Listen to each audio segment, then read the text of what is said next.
So you should have your Python shell, your GUI, open. Remember it's called idle. Let's just remind ourselves.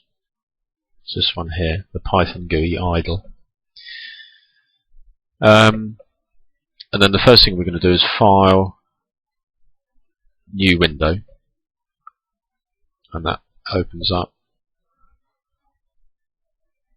where we're going to type up this program. So I'm going to go Edit and Paste, but you're going to have to type all that out. Let me explain what's happening here. This is basically to show you how you can print out strings, which are text basically, but do it in slightly different ways.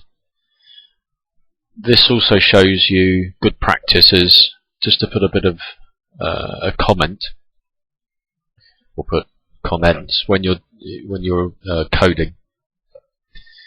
It means that when you come back to this, it will actually remind you what the program was about, and you can put your name and your date when things were done, when it becomes a bit more serious, because you might be distributing this code, and that way you get the credit for it. So there's you see we've got the print function in basically 4 different ways. If I just run this, I need to save it first. Put it on the desktop. I'll save it as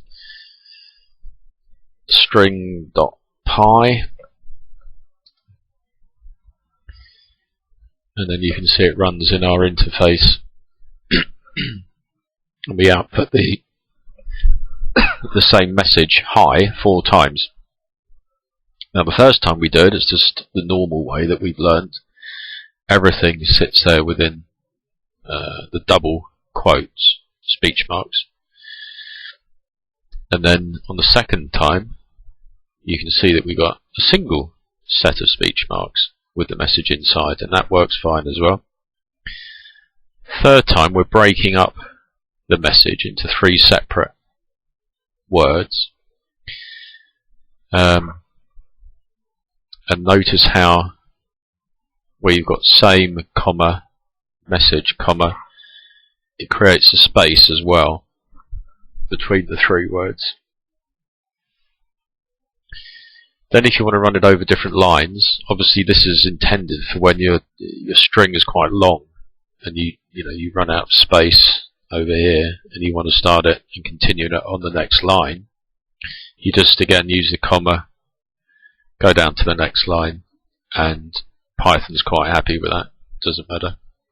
And you'll also see where I've coded this, I'm leaving gaps between those little function calls. It just makes the code easier to read here for you as the developer. When the code is executed over here, it just ignores those gaps. It's quite happy to do that. So this program is still active because I haven't pressed the enter key. Oh, I need that modulate. There we go. And that's it. So have a go with this. Try out those different ways. Put yourself a message in there and get it to repeat 4 times exactly the same. Okay, that's the end of the second tutorial.